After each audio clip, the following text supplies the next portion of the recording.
Sir మోకాల నొప్పులకు సంబంధించి operation కాకుండా ఇంకెలాంటి ట్రీట్మెంట్ ఉంటుంది? సో యూజువల్గా ఇంతకుముందు మనం మాట్లాడుకున్నట్టుగా చెప్పాలంటే ఆపరేషన్లో చాలా రకాలు ఉన్నాయి. సో ఆపరేషన్లు కానీ మనం బ్రాడ్గా డివైడ్ చేస్తే జాయింట్ని ఉంచే ఆపరేషన్లు, జాయింట్ని తీసేసే ఆపరేషన్లు.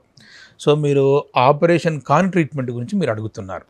సో ఆపరేషన్ కాని ట్రీట్మెంట్ కంటే ముందు మనం తెలుసుకోవాల్సింది ఏమిటంటే అసలు అరుగుదల ఎన్ని స్టేజ్ల్లో ఉంటుందనే విషయం మనం తెలుసుకోవాలి. ఒక మనిషిని నిలబెట్టి తీసిన తర్వాత ఎక్స్రే ఆ గ్యాప్ తగ్గిన దాన్ని బట్టి జాయింట్లో వచ్చే మార్పుల్ని బట్టి అరుగుదలని 4 రకాలుగా విభజిస్తాం. 1, 2, 3, 4. స్టేజ్ 4 ఆస్టియోఆర్థరైటిస్కి ఈరోజు time tested gold standard treatment is joint replacement. అది కాకుండా మీరు ఏ ట్రీట్మెంట్ తీసుకున్నా కానీ it is a failure option. Okay, మీరు ఒకవేళ ఆ ట్రీట్మెంటు చేయించుకొని అంటే నాన్ రీప్లేస్మెంట్ ఆప్షన్కి కానీ మీరు వెళ్ళి అది మీరు తెలుసుకుంటా అంటే అది పేషెంట్ ఒక ఇంట్రెస్ట్, మనం దాంట్లో చేసేది ఏమీ లేదు. ఎందుకంటే కొంతమంది లేటుగా కన్విన్స్ అవుతారు, కొంతమంది ఎర్లీగా కన్విన్స్ అవుతారు. సో ఇంకా ఎర్లీ స్టేజెస్లో చూసుకుంటే 1, 2, 3 ఇక్కడ మాత్రమే మనము నాన్ సర్జికల్ ట్రీట్మెంట్ ఆప్షన్స్ మనం ఎంచుకోవచ్చు అనమాట. యూజువల్గా నాన్ సర్జికల్ ట్రీట్మెంట్ ఆప్షన్స్లో ఏముంటుందంటే ఫస్ట్ లైఫ్ స్టైల్ మాడిఫికేషన్స్, ఎక్కువగా కింద కూర్చోవడం లేవడం తగ్గించడం కానీ, మనం కానీ బరువు ఎక్కువగా ఉండి మోకాల నొప్పి ఎక్కువగా ఉంటే బరువు పర్ఫెక్ట్గా మేనేజ్ చేయడం కానీ, రెగ్యులర్ ఎక్సర్సైజ్ చేయడం కానీ, అంటే సైక్లింగ్ కానీ స్విమ్మింగ్ కానీ ఇవన్నీ మోకాళ్ళ మీద లోడు పడని ఎక్సర్సైజెస్ అనమాట. సైక్లింగ్ చేస్తే మళ్ళీ మోకాలు అరిగిపోతుందా అంటే అబద్ధం అది నిజంగా చెప్పాలంటే. సైక్లింగ్ మార్నింగ్ ఒక హాఫ్ అన్ అవర్, ఈవినింగ్ ఒక హాఫ్ అన్ అవర్ కానీ చేస్తే మోకాలు చాలా హెల్దీగా ఉంటుంది. గుండె ప్రాబ్లం ఉన్న వాళ్ళు మాత్రం గుండె డాక్టర్ గారిని సంప్రదించిన తర్వాత ఆ టైం క్యాలిక్యులేట్ చేసుకోవాలి. 15 మినిట్స్ వాళ్ళ గుండె తట్టుకుంటుందా లేదా, హాఫ్ అన్ అవర్ వరకు తట్టుకుంటుందా లేదా అనేది. సో ఇది తర్వాత వారంలో 5 రోజులు 20 నిమిషాలు ఎక్సర్సైజ్ చేస్తే, అంటే ప్రతిరోజు 20 నిమిషాలు ఒక 5 రోజులు చేస్తే సరిపోతుంది.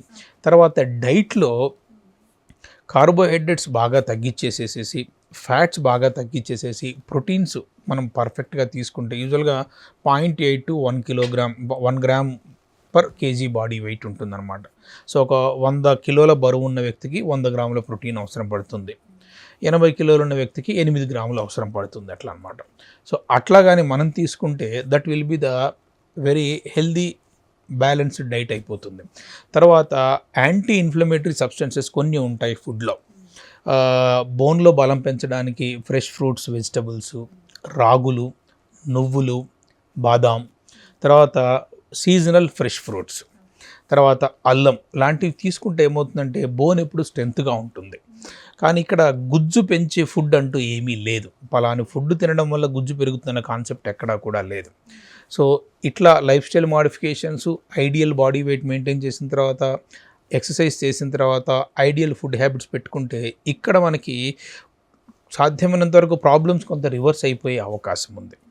ఇక్కడ నెక్స్ట్ స్టేజ్కి వచ్చిన తర్వాత స్టేజ్ 2, స్టేజ్ 3 ఆస్టియోఆర్థరైటిస్లో యాంటీ ఇన్ఫ్లమేటరీ సబ్స్టెన్సెస్గా ప్లాస్మా థెరపీ మనం ట్రై చేయవచ్చు. కానీ స్టేజ్ 4కి వచ్చిన తర్వాత మాత్రం ప్లాస్మా థెరపీ తీసుకోవడం అనేది కరెక్ట్గా చెప్పాలంటే కరెక్ట్ కాదని మాత్రమే చెప్పొచ్చు మనం. సో ఇట్లా మెయిన్ లైఫ్ స్టైల్ హ్యాబిట్స్, తర్వాత ఫుడ్, తర్వాత ఫిజియోథెరపీ, తర్వాత ఈ మోకాల లోపల ఆయిల్ లాంటి ఇంజెక్షన్స్, ఎర్లీ స్టేజెస్లో నాన్ రీప్లేస్మెంట్ కానీ నాన్ సర్జికల్ ఆప్షన్స్గా మనం ట్రై చేయవచ్చు.